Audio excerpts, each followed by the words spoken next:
Okay, so that's 130 on my count. Okay. Hi, I'm Ben Furman, And I'm Nate Blyton. and this is Patch In, the show from SoundNotion.tv dedicated to the wonderful world of electroacoustic music. Let's start with some updates. Reason 10 has been announced and will be dropping on October 25th. It's currently in beta. If you are a Reason user, you can sign up and hopefully get beta testing on that as well on the Propellerhead site. The big news is it features two new synths, which include a wavetable morphing synth and a dedicated granular synth. It has three new sample instruments, which include world instruments, voices, and tuned percussion. Also, the Radical piano and synchronous rack extensions are now part of the core Reason product, and there's a ton of new loops, 3 gigs to be exact. There's still no MPE support that is mentioned in their changelog, but given how much of an incremental update 9.5 is, I'll probably upgrade to this one. It's only $130 if you're an existing Reason user, anywhere from 9.5 back to version 1. Also, if you are a previous Reason user, you will probably want to upgrade because anything before 9.5 is not compatible with Apple's new OS, High Sierra. So something to consider. That's fun. I mean, 129 to upgrade for 3 new instruments and gigs of loops, that might be enough on its own for sure. Yeah. Yeah. Well, over in Notation Land, the latest Dorico update brings a graphical chord editor along with other refinements to repeats and endings, as well as playback tempos and the ability to import MIDI or music XML files as new flows for those of you trying to go between different kinds of platforms, or making something in MIDI and Cubase and bouncing it over to Dorico or something like that. So Ben's been using it pretty extensively to do lead sheets, and sounds like it's working pretty well. It works really well. The chord feature and the chord designer are really well designed so that you can just hit a chord on your MIDI keyboard and it will automatically analyze that based on how you set up everything in Dorico's preferences and spit out, okay, this is a C6 chord, or this is C over E, or however you decide you want to do it. With the chord designer, you can actually go through and create your own markings or any type of really complicated chord that might not be in the library. Something like a C fully diminished 7 sharp 13 minus 14 plus Q, whatever. It will let you do that. It might ask you if that's a good idea and if you're really sure you want to do that, but it will let you do that. Nice. But speaking of new and experimental things, have you ever wanted to experiment with a Eurorack synth without emptying your wallet? Well, I know I have, but unfortunately I did empty my wallet. Now, though, there is VCV Rack, which is a free and open source rack emulator based on Mutable Instruments modules, of which I have several. It is really cool because everything's open source, so you can edit it, you can design your own modules. It's got really good documentation up on GitHub, and it's available for PC, Mac, and Linux. There is no VST version as of yet, but that is something that they are working on. Yeah, I'm looking forward to trying that out too. And so, as Ben mentioned earlier, Apple's latest version of the Mac operating system, High Sierra, is out. As usually, it's probably not compatible with Pro Tools or any other software you want to use due to the new file system. So maybe wait a bit before you upgrade, but we'll hopefully give you an update on that. Yeah, I've seen a couple things floating around on the internet, and it looks like in terms of notation programs, Muse Score is compatible with it. Nice. And that's about it. So wait a bit if you're doing notation. Pro Tools, of course, is not qualified for it yet. Reason version 10 will be fine, and the latest version of 9.5 is fine. I haven't heard anything about Max MSP. I'm assuming it's probably not compatible because everything is running into issues with the new file system that they've got set up. Yeah. So I'm holding off on installing it, even though I've got annoying little notifications popping up even right now on my MacBook. As we record. Of course. Has to upgrade, yeah. Yeah. But this month we are joined by Michael Pounds, who is a professor of theory and composition at Ball State University and the assistant director of their music technology program. He's previously been a resident at the MacDowell Colony and has won numerous awards, including the ASCAP Seamus Student Commission Award and a residency prize at the Bourges International Electroacoustic Music Competition. He was also a mechanical engineer, I believe, before turning towards composition. Am I correct on that? You did mechanical engineering before going into the dark side of electroacoustic music. That is correct, yes. Sounds like the bio you're reading, it's maybe a little bit old for me, but that's my fault. Yeah, I believe you might now be the director of the technology program. Yeah, I'm a co-director, and actually we don't even call it music technology right at the moment. We're calling it music media production, and now I'm a co-director of that program. So that's an update. The old news, me being a mechanical engineer, that's still valid. And yeah, I did that and was a NASA employee for about 4 years before I decided to go back to grad school and work on composition. Okay. So the obvious question then is, how does mechanical engineering training come through in your current work as a composer? Yeah, well, that's a good question. Yeah, it's something I guess I get a lot. And I guess I have to tell the story a little bit, you know, when you're in high school and you don't know what you're going to do with your life. And I decided, you know, to take the safe route. There's always that conflict, you know, do you do what's practical or do you go into the arts? And so I was pretty good at math and science and everything, so I went into engineering, you know, taking the kind of safer road, and was a little, you know, frustrated with that just because it wasn't the arts which I wanted to be involved with, and so I went back to school. But then there's still that part of me that likes those technical things and working on those problems and you know, just exploring that side of things.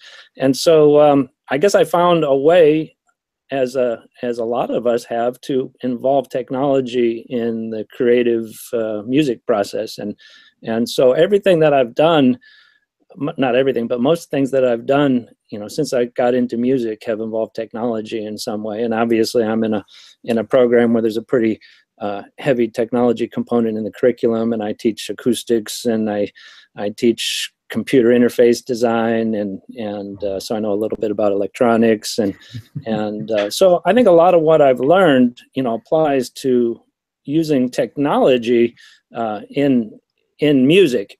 And I guess there are, you know, more abstract ways you could talk about it in terms of music and how music is structured and things like that. But that's you know, a little harder to dig into. Just a bit. Yeah. Looking at your piece Flow, you're using infrared proximity sensors and an Arduino to process samples. Can you talk a little bit about that? Sure. Yeah, I've been teaching this human-computer interface design class for a few years here, and we work a lot with Arduino, and we work a lot with different kinds of sensors and how you can control, you know, music and sound and sometimes video with those sensors. And so I've been trying to explore that a little more in my own work. And this particular piece, I was interested in the use of gesture, you know, gesture with your hands to control music. And so I had done a piece a few years ago where I explored some different sensors, and I found that the infrared distance sensors pretty useful because they have a pretty narrow beam, and you can put your hand over one of the sensors, and it's a fairly sudden jump up in the sensor value when you move your hand over that sensor. So it's good for triggering things, but also it can do a pretty good job of sensing how high your hand is. And so if you have parameters that you want to control with that height, then you're able to do that.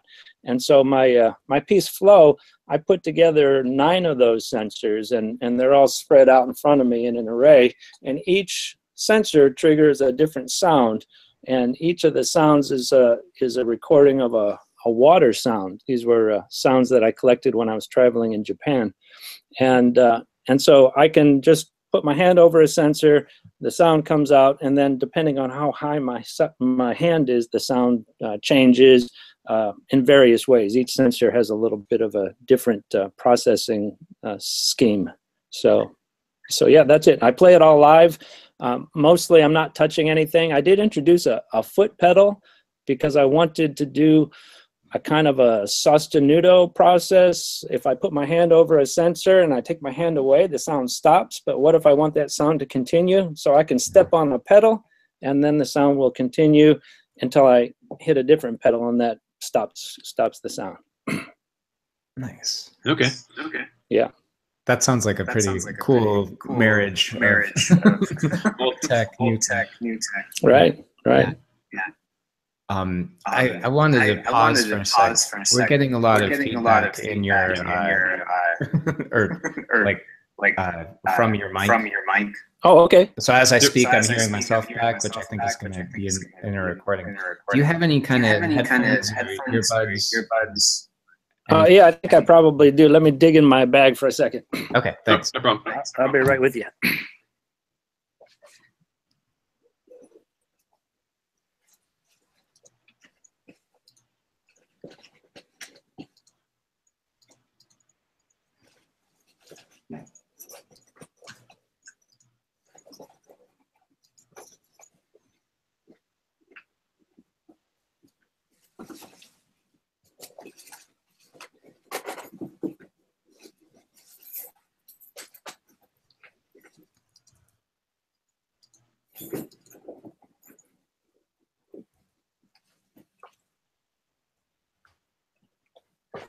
So I'm not finding my earbuds. I could either plug in a set of speakers that's further away, or I could run into the studios and grab a pair of headphones in there. What do you think would be best? Even if like wherever your volume is, if you turn it to like 3/4 of that, it might make a difference too. Okay, I turned it down. Okay, does that seem to help? Okay. We're still yeah, I can hear. Okay. Okay. Are you still getting the feedback?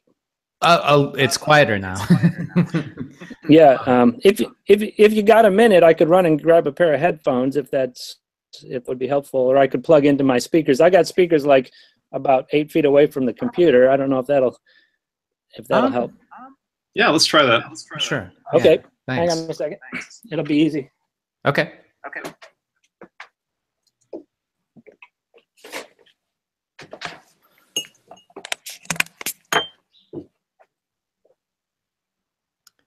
Yeah, it's not that bad to do a noise gating kind of thing to use our sound. Yeah. So how does that work now? I can hear you loud and clear through my speakers on my desk.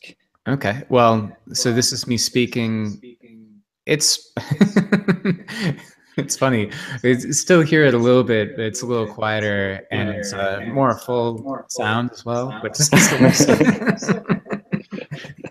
But with enough delay that it's starting to make you reconsider your words and trip up over the delayed copy. Well, I can go grab headphones. You want me to do that? Yeah, let's go for that. If you're willing. Thanks. Okay. Yeah. Sorry about that. I'll be right back. No. Thank you.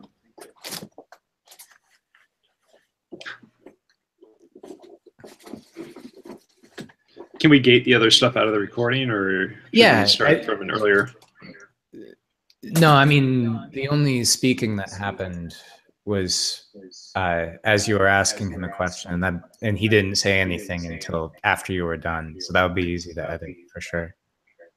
Right. I just didn't want to do that every time. I just had a big lecture on sidechain gating with my students. Yeah. Using that for de-essing vocals. Fun. Yeah. Yeah. How many of them will remember that on their midterm is a different story. Yeah, that's fun. Yeah, I haven't had such a clear and constant feedback like this before. Like usually Google would figure it out. Maybe there's more of a delay than usual or something. He's only 3 hours away. Yeah. Calculate the distance into the. Where's the Google server located? Right, exactly. So yeah, Michigan to California to Indiana. I mean, that's probably about like 600 milliseconds or something.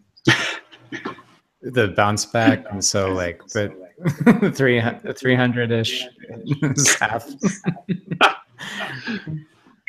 The speed of light. Yeah. The speed of. Well, 1 millisecond is approximately 12 feet of cable. Okay. Okay, I'm back. Got a pair of Sennheiser headphones here. Perfect. Yeah, that's awesome. Thanks for grabbing them. Yeah, sure. Luckily, I've got a lot of equipment and toys all around me. Yeah. Okay. So I think we've got maybe the same ones. That. Oh yeah. Yeah, looks like same ones. All right. Apparently, I'm the odd man out, not wearing Sennheiser today. That's okay. Yeah, these are kind of busted. I don't know, getting problems with one ear, having a frequency response change. It's weird. I don't know what I'm doing wrong.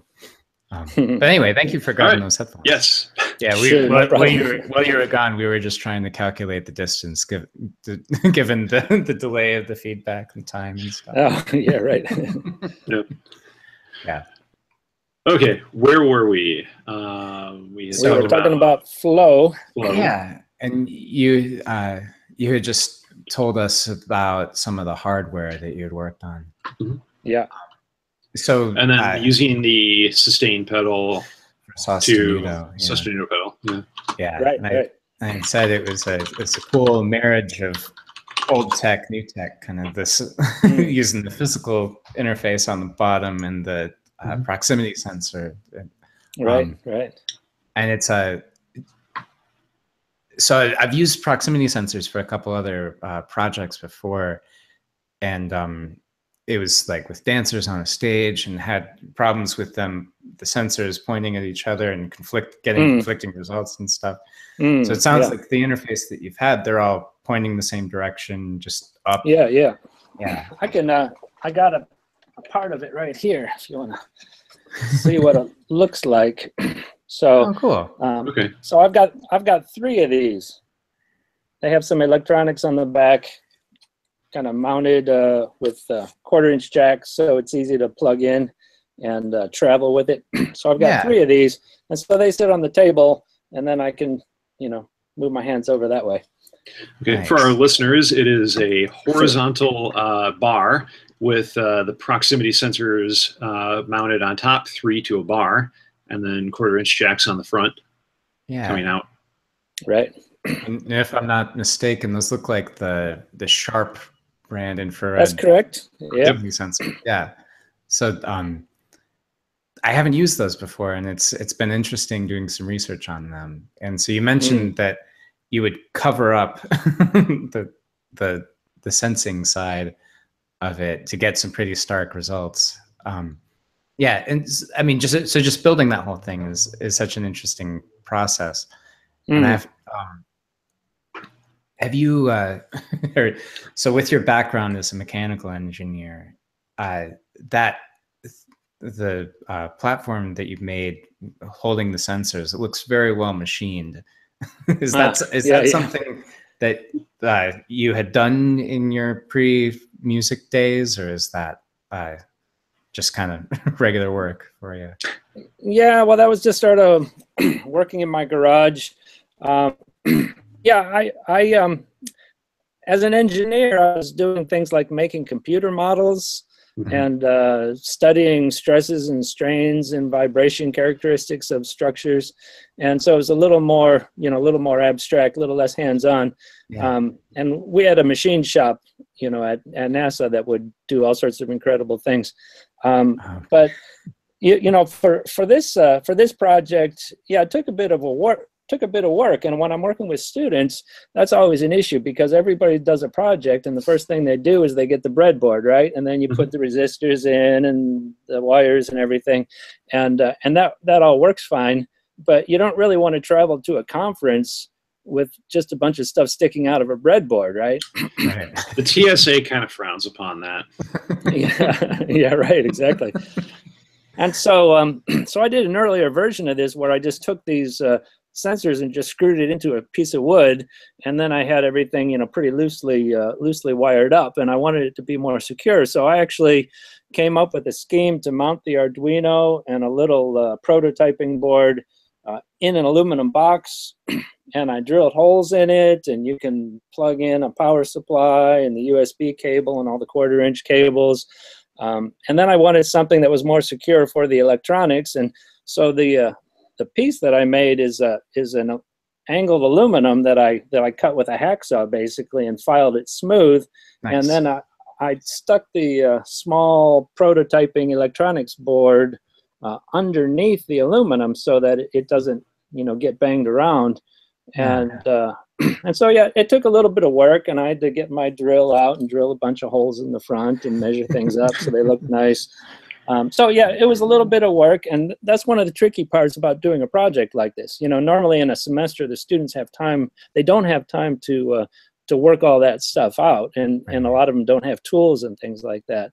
And so that's sort of the next step once you get your prototype working, figuring out how you're going to make it transportable and robust, so it doesn't just fall apart when you put it in a suitcase or something.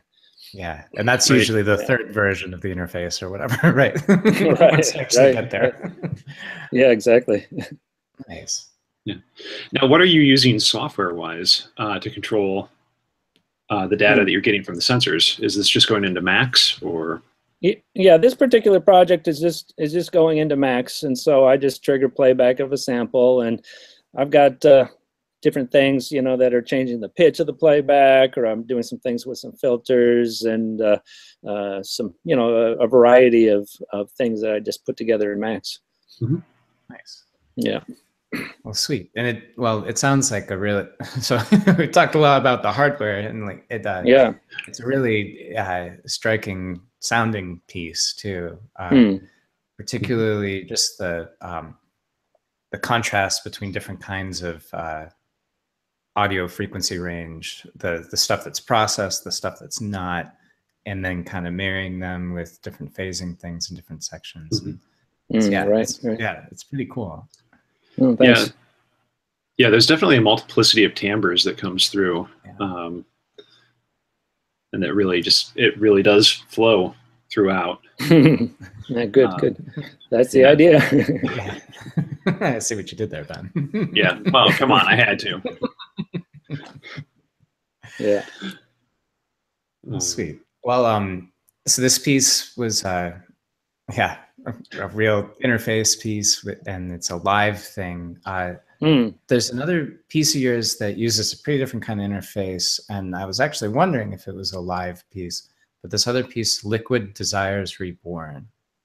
Oh yeah. You had told us that you used Keith McMillan Q Neo controller. Is this a live piece then, or did you use that in the composition of it? No, it's a live piece. I made a little demo of it that I did play in live, but it's designed to be performed live. So cool. I even bought a little stand, that puts it at a nice height, and so it doesn't look like I'm leaning over a table.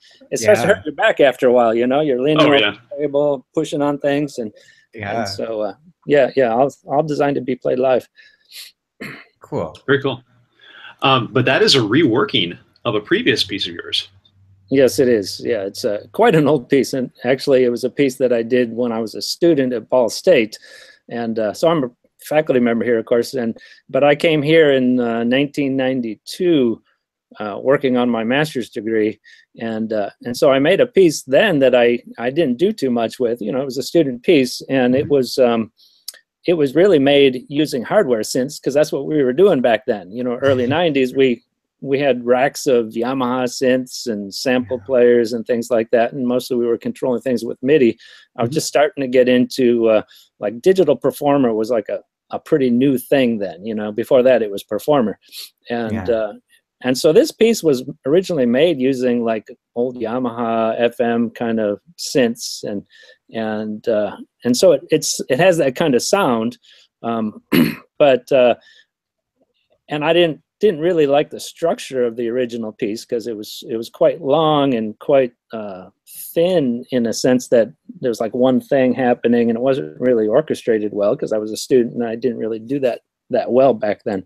And so I was looking for ways to use some of the material and play it live, but also be able to kind of remix it and reorchestrate it and add additional processing to the sounds all in real time. And that's what the Q-Neo helps me do. Nice. Yeah. Now with the Q-Neo, how are you mapping that out? Is everything just triggering clips, or are you using it to control filters based on the X, Y, Z position, or something similar? Well, it triggers the clips, and the good thing about that controller is you have these square pads, and you push on the pad, you've got pressure, you've got X, and you've got Y, and so there's a lot of expressiveness to how you push and how you roll your finger around and things like that. And so I did map those different parameters as MIDI controllers, and to different aspects, filtering, and so, for example, if I put a low-pass filter on something, I can have one axis be the cutoff frequency, another axis be the resonance, or maybe I can cause the sample to pitch shift as I move my finger up and down, push harder on the pad. So yeah, it's all very expressive. Yeah. I mean, so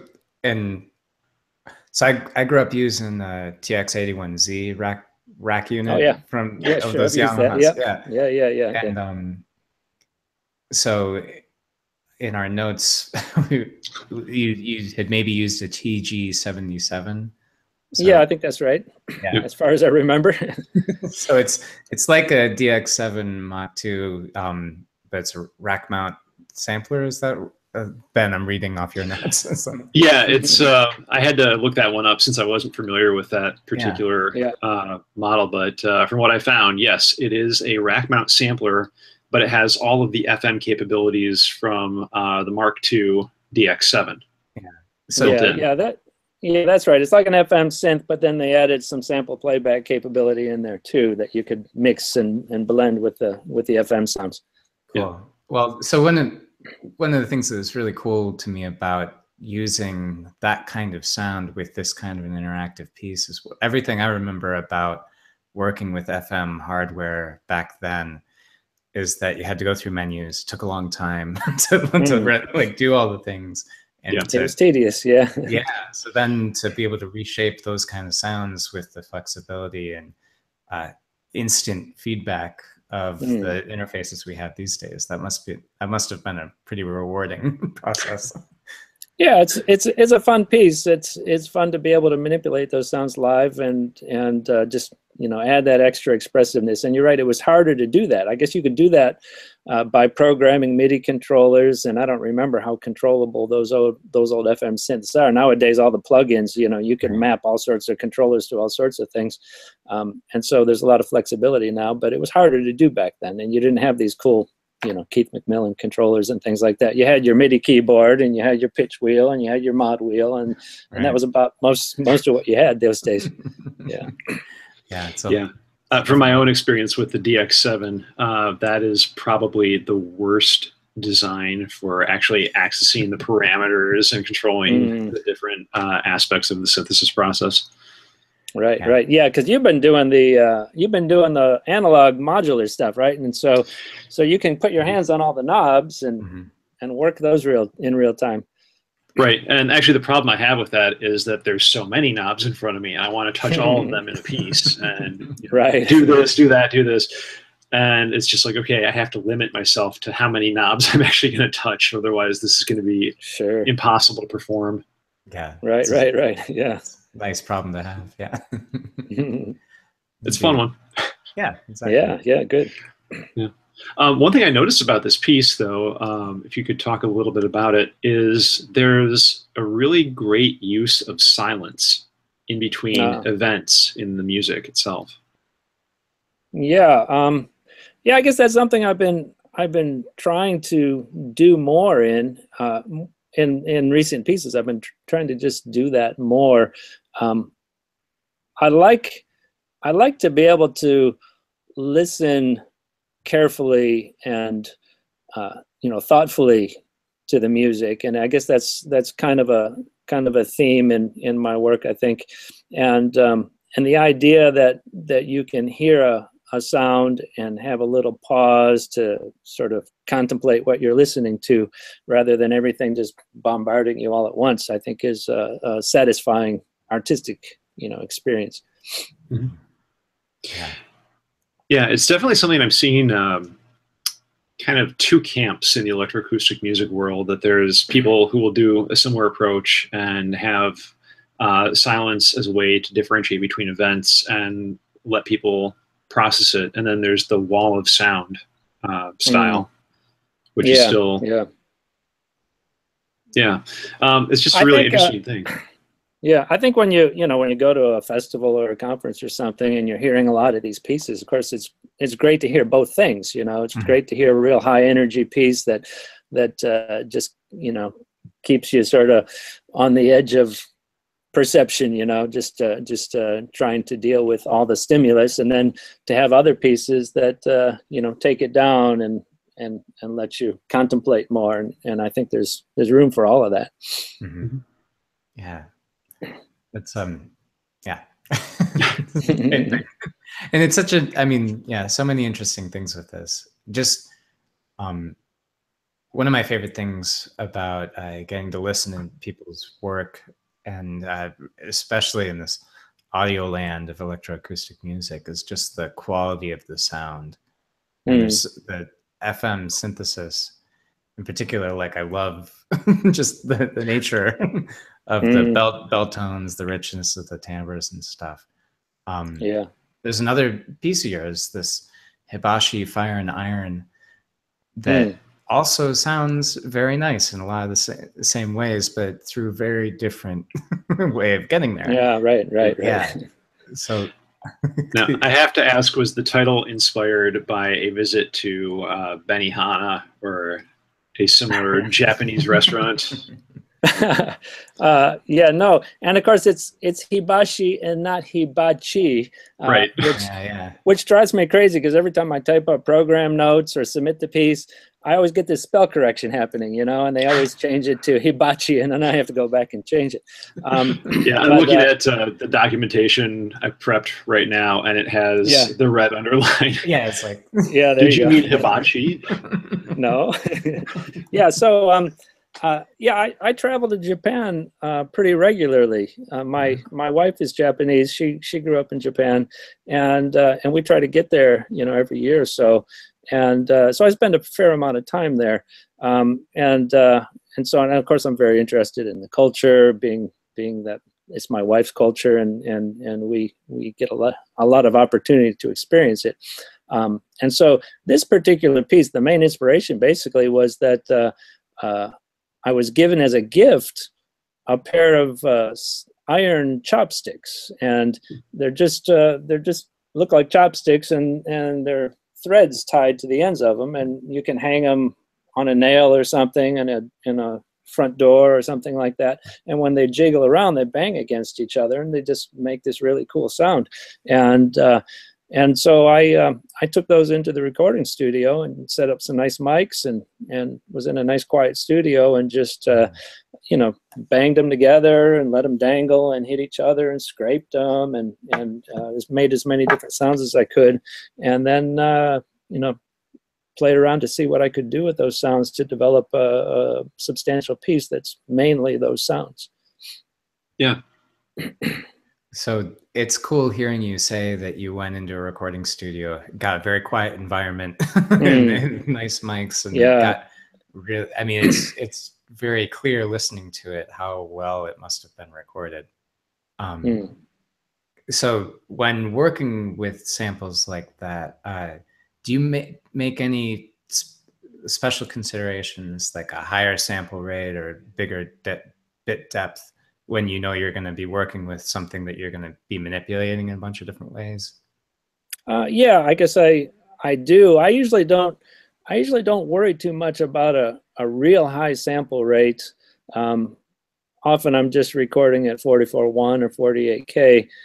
I do use a higher bit depth. You know, I used to do everything in 16-bit, and I just it's just sort of my standard practice. And I know from, you know, working with students and listening to their projects and everything, that there certainly is audible noise, especially if you're working with lower level signals.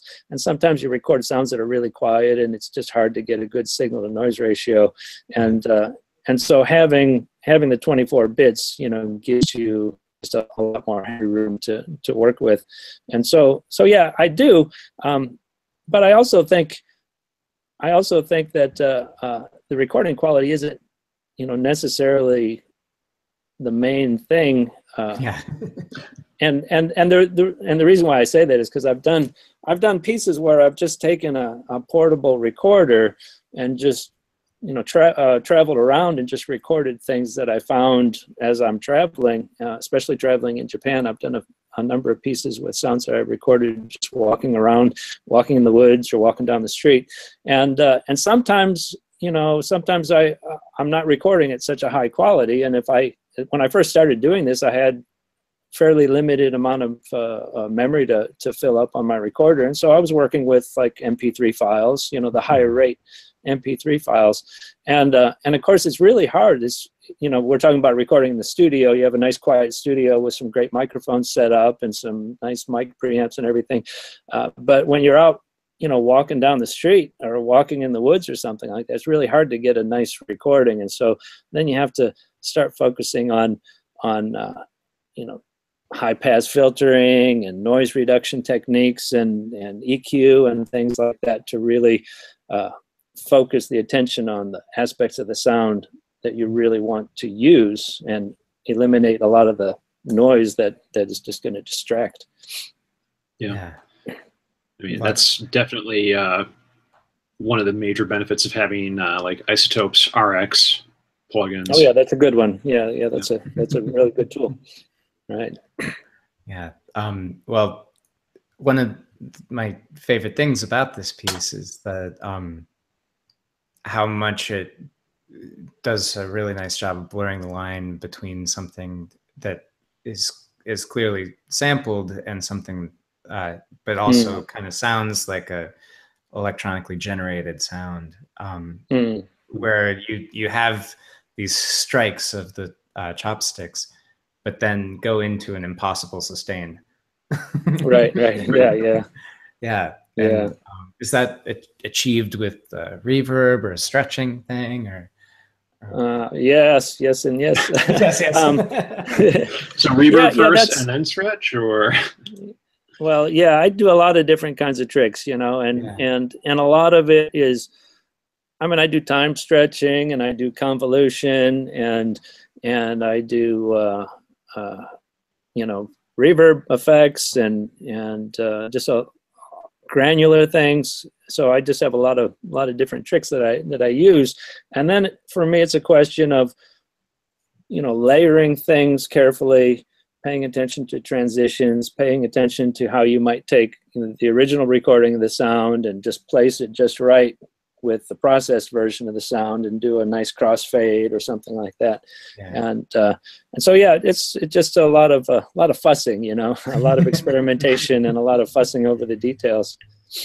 Nice. Right. Yeah, I think that's the kind of thing I've played around with for a long time. It's just earlier this week we had a concert, one of our EM concerts, electronic music concerts, EM1, and I did a piece that I composed in England, you know, in 2000, and had never performed publicly before, which is kind of interesting. But it was a 25-minute piece, and that's why it's hard to get played at festivals and things like that. And I just never bothered to have it played.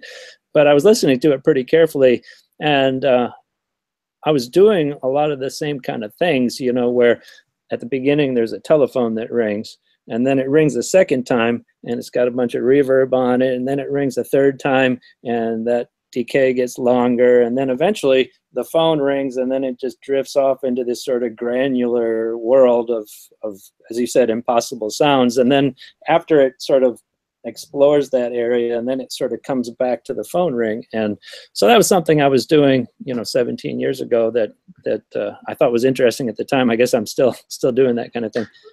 Well, Hey, if it works, why bother updating? Yeah, exactly. Old tricks doesn't mean bad tricks, for sure. Well, you put them in new context, right? And then they take on a whole different artistic meaning. Yeah.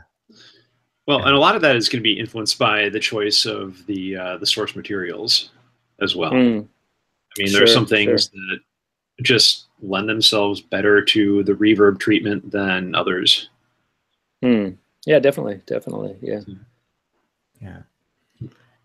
Now, what I really liked about this was just how evocative some of those timbres became. How you have everything from the initial chopsticks hit to what sounds like temple bells or almost wind chimes at times throughout, and how it's just very seamlessly moving between these different sounds, and then especially how you place them around the listener as well. Yeah, and I guess you heard a stereo version of that piece. I did an 8-channel mix of that, and so it you know, does a better job of immersing you in that sound and actually having things move. And normally when I do a piece like that in a concert, I do a lot of sound diffusion. You know, I'm manipulating the faders on the mixer and moving the sound around the space, and that's important to me. But this particular one, I did an 8-channel mix of it, and so I can play around with those things a little bit more. Nice. Yeah, that's fun. I like the constantly reworking, or maybe not constantly, but like continuing to put different input into a piece. Yeah, sure. Yeah. So there's another piece of yours.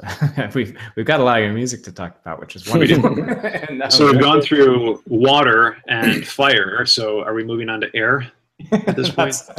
There you go. That sounds about right. Yeah, I know what you're doing. Yeah. I see what we're doing here. I totally did not arrange this like that. But there's another fun link with this next one. But yeah, anyway, the piece we're talking about is Breathing 2, and colon re/inspiration, which as in respiration, inspiration. Exactly, kind of exactly. Yeah. Thinking about breath, thinking about the other meanings for those words, inspiration, and how it relates to respiration, and and also redoing something, which is where the RE also comes from. Okay, gotcha. Being inspired again. There's another way to take that title. Okay.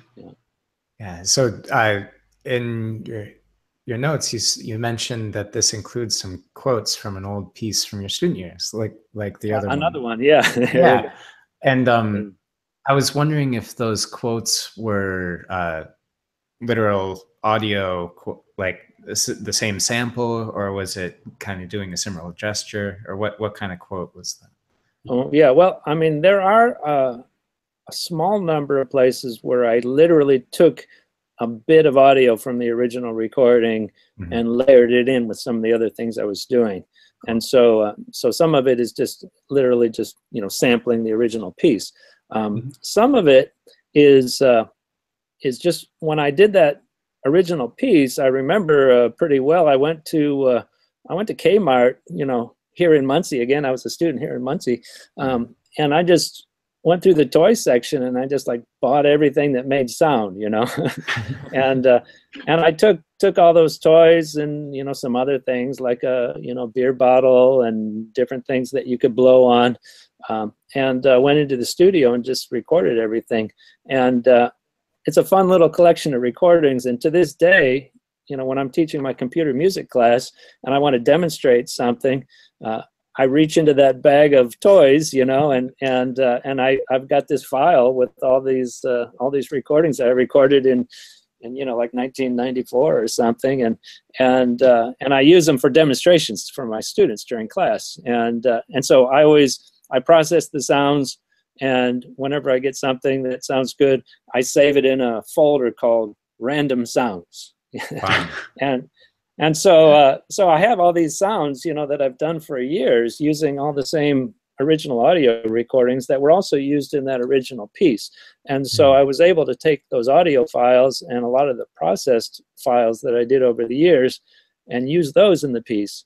And then I also recorded some new sounds, the breathy sounds.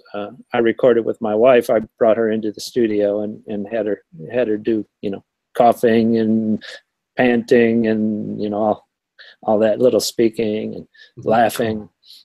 Nice. Yeah. Yeah. I have to ask, did you use a breath controller at all to control any aspects of the piece? That's a good question. No, there's nothing real time about that. You know, that's all just fussing, you know, using the software and just fussing over volume envelopes and, you know, aux sends and things like that. Yeah. I like the way you refer to it as fussing. Yeah. I guess well, it's 90% of it, isn't it? Messing with all these little things, you know. Just fussing. Yeah. Well, I think it's a big, you know, there's a big difference between taking a bunch of sounds and throwing them into a Logic session and you know, really carefully controlling it. You know, I always tell my students, you know, because they tend to just put the sounds in there and they're in a hurry to get their project done and they turn it in. But you know, doing all those volume envelopes and carefully controlling how much reverb you're giving each sound and EQing things when you need to, and you know, that's like if you're a performer, you know, you can't just play everything at mezzo forte, right? You have to put in all the dynamics and all the articulations and all the expression, and that's the same kind of thing, you know, I'm trying to do with the fixed audio piece so that I can make it fully expressive. And the fact that it's a non-real time, you know, kind of art form, it allows you to go in there and just really focus on the details and make it just the way you want it, which, you know, I guess suits me artistically. You know, that sort of contradicts what we were just talking about with the Arduino piece and the QNeo stuff. And so I guess I'm sort of fighting against myself some ways, you know. I like that really precise control, but then sometimes I feel like just, you know, relaxing things and just having that immediacy of a live performance. And I guess that's something I'm sort of grappling with right now. Yeah, I mean, it's a good duality. Yeah, the really specific or the more free-flowing things. Yeah. Right, well, and that's really kind of the big thing that everyone struggles with in electronic music. Yeah. And you know, you see all the different kinds of performances. There are a lot of people still doing fixed media works. There are a lot of people doing things live with instruments, without instruments, and a lot of different ways to approach it. Yeah. And yeah, so Ben and I are both string players, and I keep thinking about all the times in lessons of like how I have to think about every note, like really every note. Exactly. Like, and then you have to do it in real time, right? So your brain has to be focused constantly. Yeah. And so as a composer of string music, you don't necessarily notate the amount of reverb for each note that they play, or the amount of vibrato or whatever for each note that they play. Yeah. You don't know. Yeah, the reverb is trickier. Yeah. Yeah, exactly. And so it's one of those fun things as the electroacoustic composer. You're the performer and the composer and the engineer and all the things. Yeah. Well, but it all kind of comes back.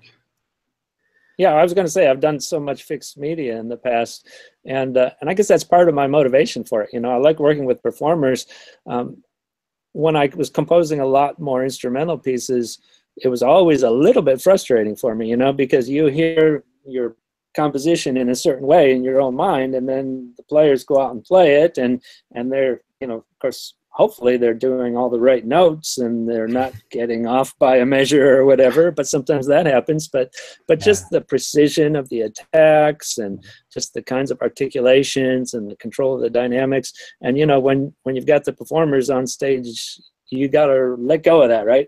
And that's their responsibility now. But when you're working with the fixed medium, you're in there, again, fussing over all those details, right? Right. Yeah. Exactly. Well, and that's something that a couple of my students are actually grappling with right now, having just had performances where they've heard their pieces performed by live people for the first time. They're like, that's not what I hear in my head. Yeah. That's why we have electronics. Yeah, and also why you try to find great performers too, right?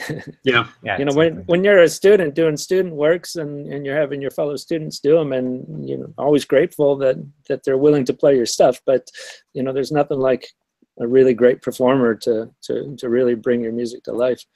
Mm-hmm. Yeah, definitely.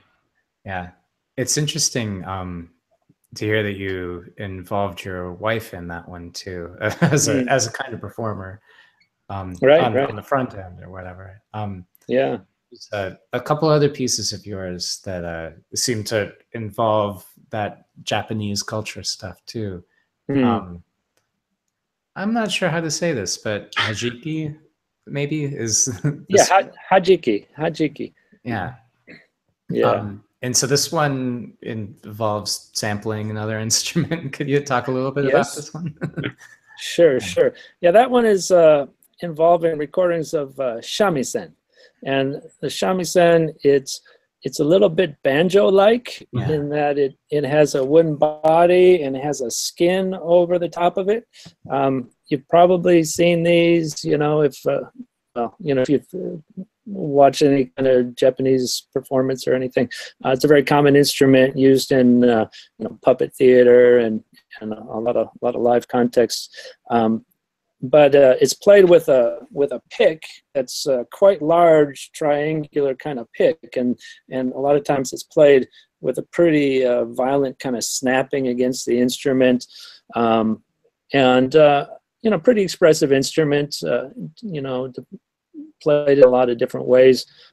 So that was an instrument that I was just wanting to explore more, and my wife and I have a lot of Japanese friends, and so one of our friends played one of those instruments, owns one, and so I brought her into the studio and recorded her playing some different things and a lot of different sounds and exploring some different sounds that maybe she isn't usually trying out, and working with that limited set of sounds to make that piece. That's one of the things I guess I'm interested. You'll notice, there's the hibashi, which just uses the chopsticks and some fire sounds mixed in there. But I like the idea of a sort of a family of sounds, or sounds that explore the possibilities of one particular instrument or one particular sound source. And so yeah, that was how I set off doing that piece. Yeah, cool. Yeah, it's like the all those Boulez pieces. Yeah, I'm spacing on the name. Yeah, and but yeah, so the number of different kinds of sounds that you got out of this instrument is pretty cool too. I mean, just as an acoustic instrument, it's so expressive and can do so many different things. Right. But I thought I heard some like dragging the pick on the string kind of stuff. Yep. Sure. Now, would that make a lot of sound? I thought those were using silk strings. I can't remember. I think it did have kind of a rough string. I can't remember Okay. exactly how the string's constructed. I haven't seen a shamisen for a while, Mm. but I think there was some texture to the string. Okay. Yeah. Okay. Yeah. And again, with the recording studio, you've got that flexibility of being able to put the mic Yeah. right next to Right. the string as you're doing that. Or Exactly. And of course, that kind of sound could also be me, doing some sort of a granular time stretch of, whatever. Oh, sure. of a pluck. So it isn't necessarily created live. Yeah. With Okay. computers, you never know. That's right. Yeah. Right. Yeah, I really liked, in particular, there's a part around nearly 5 minutes into it where you have this groove of the different electronic elements moving into a loop of the instrument itself, and then kind of morphing into that string noise at the very end. It's just really, really effective how that builds up and then transforms. Great. Yeah. Yeah. Yeah. I think at that point in the piece, I think I had, that bit of a rhythmic, and there was some rhythmic performance that I was using there, not just constructing those rhythms myself, but I was playing it, at different kinds of time stretch rates, and so, you take it down an octave, it plays back at half speed, and you take it down another octave, and it plays back at half speed from there, and so you take those different versions of it and layer it together, and then you get the sort of kind of polyrhythmic ideas and sort of different rhythms playing against one another. It made an interesting texture. Yeah. Gamelan kind of thing. Different. Yeah, that's true. That's right. Yeah. I actually played in a gamelan once a long time ago. So Nice. so I've thought about that before and played. Took an Indonesian music course as well. So yeah, Sweet. I guess those things are in my mind too. Yeah. Yeah. Again, the big bag of tricks to pull from. Yeah. Yeah, just kind of going into the subconscious and influencing things. Right. Yeah. And then you have another piece that uses the koto, meso. Yeah. Which, Right, and that was a similar kind of thing. I brought a player in, a good friend of ours, and just recorded a lot of different sounds. A very similar approach. The piece sounds a bit different. It's has a different mood to it, and I was exploring the sounds in different ways, but same kind of inspiration for the piece. Yeah. This one has a lot of that kind of cool, impossible thing of getting such long, sustained sounds out of such a percussive, plucked instrument. And right. yeah, one of my. I think I was. Go ahead. Oh, no, go ahead. I was going to say one of the things that I was doing a lot with that piece, I think, was a lot of granular stuff and a lot of convolution. Yeah. So taking different kinds of textures and convolving it with sounds of the instrument, and it really brought out a lot of just a lot of rich textures with a lot of complexity. That was really nice. Yeah. Sweet. Yeah. One of the things I like about this is you didn't hear as much in some of the other pieces was there's even some kind of harmony going on. Oh yeah. Yeah, at a point in the Definitely middle. more pitch centric in that piece. Yeah. And Yeah. it's a pretty cool thing to generate. And I know like the koto's got more strings than some of the other instruments, and harmony can play a role in that as an instrument too. Yeah. Sure. Yeah, it's pretty sweet work. Oh, thanks. Yeah. Yeah. Now, with the idea of meditation for the translation of the title, was there any influence from, say, the Oliveros deep listening, or any type of thought into that as well? Sure. Yeah, I think that's true. Actually, Pauline Oliveros was a guest at Ball State back when I was a grad student here, and she gave a bunch of talks, and I drove her to the airport and got a chance to get to know her a little bit better. And so, and I've been interested in what she's done, over her long career. And so, yeah, there is definitely some of that, and the idea of just meditatively listening is important to me. I was thinking a little bit when I did that piece, I was thinking also about shakuhachi music. Yeah. You know, shakuhachi is an end-blown flute, and the idea that when people play those instruments, you know, every note, it isn't just a note. You know, a lot of times when people are composing for orchestra or for piano or something, this is just a middle C that lasts a half a second or whatever. But when you're playing shakuhachi, you know, every note is sort of an event in itself, and it has its whole life. It's got an attack, and it's got a ways of ornamenting the note and bending the pitch and controlling the amount of breathiness and the amount of vibrato. And so when you listen really carefully, you know, there's a lot of subtlety there, and that takes a lot of attention. And I guess I was thinking about that piece in the same way, you know, just really focused listening on all the details and subtleties of the sounds. Yeah. Yeah. Very cool. I mean, the end effect of it is that it really does kind of have this subtle ebb and flow and build over the course of the entire piece, that it's just very, very effective. And everything transforms so well. So. Yeah, great. Yeah. So you've done a lot of these works of kind of working with a sound or working with an instrument and exploring all the different things you can do with it. Yeah.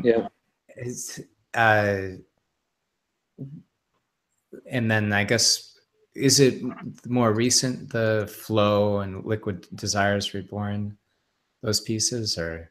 Yeah, those pieces are more recent. Yeah, okay, yeah. Cool. I think I'm just, you know, sometimes you get tired of just doing the same kind of thing. Although I really love doing those fixed media pieces. You know, sometimes I just feel like I need to explore a different artistic direction, and so I've been more interested in just instruments, you know, and performance, and you know, I've been playing my trumpet a little bit, and cool. I've been working with that a little bit, along with some of the sensing capabilities.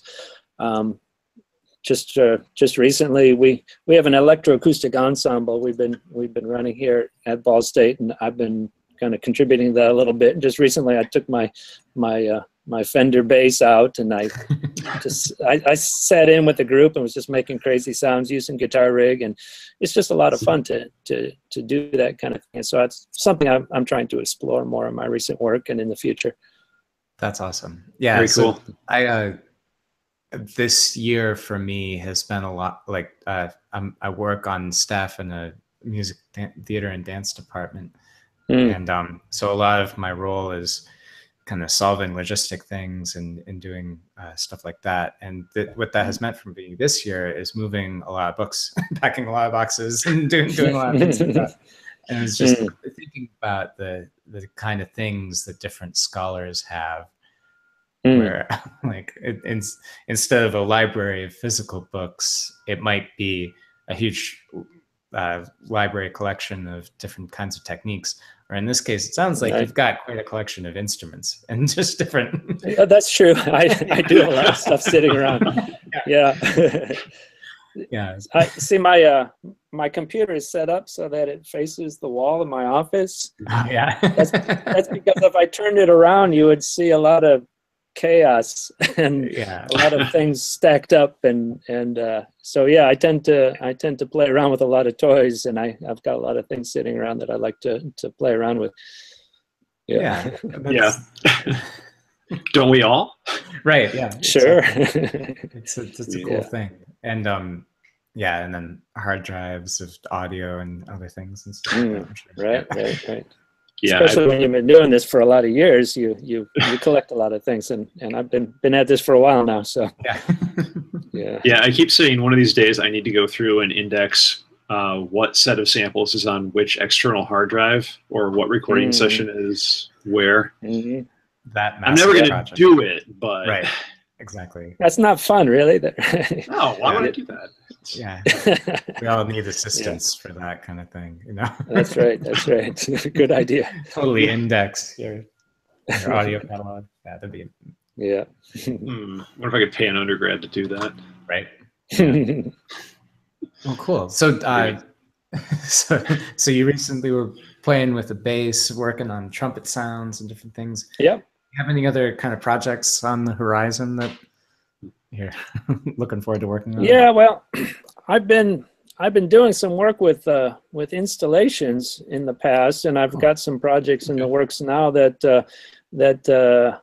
just hard to find the time to wrap up. But one of the things I'm interested in is this kind of goes back to my engineering a little bit, is how things resonate. And so I did an installation some years ago where I was resonating sounds through PVC pipe, and I've kind of taken that idea in a different direction and worked a little bit with pieces of sheet metal and transducers, and so making the sheet metal vibrate. And so I've got an installation in the works that's based on that idea, collaborating with some other people over here at Ball State.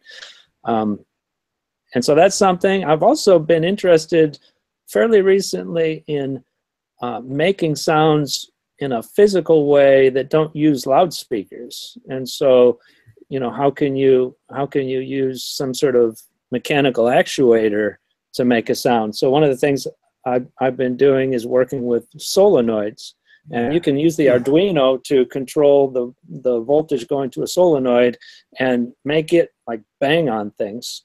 And so I was working on I did some prototyping kind of work where I was just banging on tin cans and creating rhythmic algorithms in Max that would play different rhythms, and you could interact with it by manipulating sensors. And I want to take that further and make a larger installation out of that. Not necessarily tin cans, but banging on different objects. Okay. So I've been kind of exploring that and other ways, that might be used to just make sound in a physical manner, just using mechanical means. Going back to the mechanical engineering again, right? Yeah. That's excellent. Yeah. And so it sounds like you're getting to spend a lot of time in your teaching and composing life with Arduinos and with sensors and physical things and stuff. Yeah, I don't know about a lot of time. I mean, it's, there's always the struggle. You spend a lot of time teaching. I've got administrative work to do. I had a sabbatical, not last year, but the year before, and I had a little bit of research release last year to collaborate a little bit.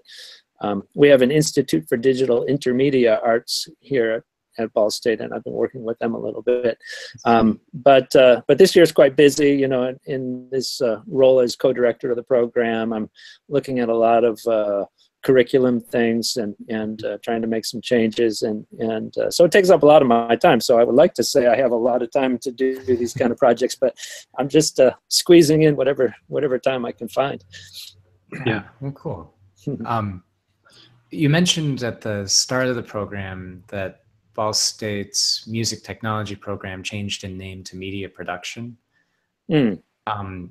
How is that a significant change in? Because, I guess those words have different connotations. I've been hearing so much about the human interface or human computer interface design stuff. Yeah.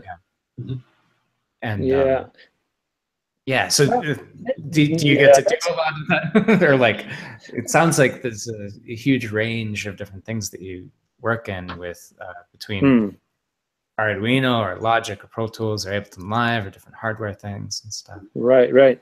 Well, our program here, I mean, we do a lot of different things at Ball State, so, and our program and our curricula have gone through, different changes over the years and different changes in structure. And we have a pretty strong composition program, and we have a track in our composition program that's called Sonic Arts Technology. And so students that are really focusing on composition and wanting to use technology, can sign up for that. But then the music media production program, our curriculum focuses more in the recording studio and live sound and things like that. Right now we're looking at possibilities for curriculum changes and bringing more technology into the curriculum is something that I'm really interested in. Cool. And so we'll see what the future holds. It's it's a long process when you brainstorm and you come up with viable curriculum plans, and then you go through committees, and so Yep. so it's something that takes a lot of work, and I'm sort of in the middle of that right now. But so ask me in a year or so, and Cool. and I'll have more news for you. Yeah. Well, certainly we'll do that. Okay, good. Absolutely. Yeah. But Nate, I believe we are coming up on that wonderful time Yeah. in every podcast.